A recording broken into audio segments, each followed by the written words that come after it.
umugore w'umunyabwenge azana amahoro mu muryango hakaba impore, abantu bagaca baza bakahungira kubera hari amahoro turayakeneye kandi nta muntu n'umwe yobaho atagira amahoro.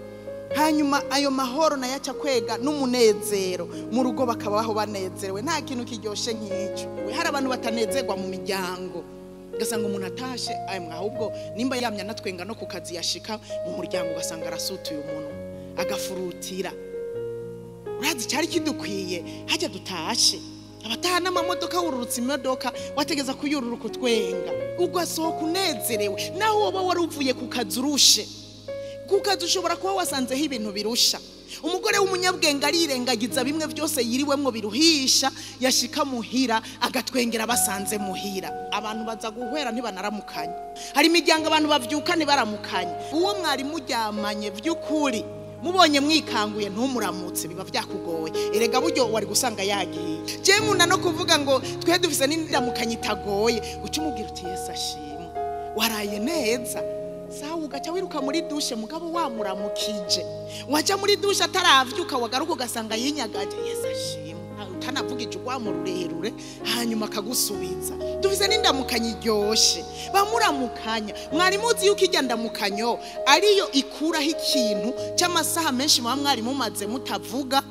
Kajya ka Yesu ashimwe gaca gakuraho rero cyose, mugaca wumva birugurutse ugatanguruka nezerwa. Wasohoka no hanze umukozi akabona kuvuye mu cyumba ramahoro. Urazi ko ushobora kwikemesha atani cyabaye kubera gusutura umunwa kwawe. Umukozi agaca avuga ati ya bamutabiye ibyo ari byo byose, ibyari byo byose hari cyabaye hariya mu cyumba kubera gusutura atani cyabaye. Kubera iki? Wewe uvyuka usutuye umuntu antani cyabaye. Oya vuga uti Yesu ashimwe. Umwana muhuye ubwa mbere umubwira uti Yesu ashimwe. Umukozi umubwira uti Yesu ashimwe.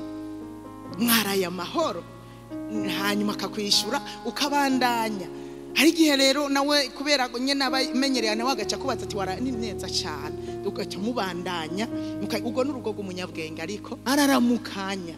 Washika ku mugoroba ukaramukanya, ugace mu gatondo abana behere ku ishure batahe, akaza nimba vyanamunaniye akaguma gwarunwa rusutuye. None ga nitwe twaguhaye ikibazo kumbo n'ugisutuye umuntu vyakunaniye vyagenze ndashonje, twese nitutashe tushonje.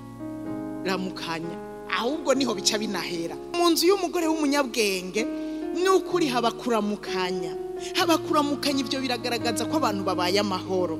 Ibyo biragaragaza yuko abantu babanye banezerewe. Kuramukanya kandi unezerewe udashavuye udasutuye umunwa ni byiza cyane.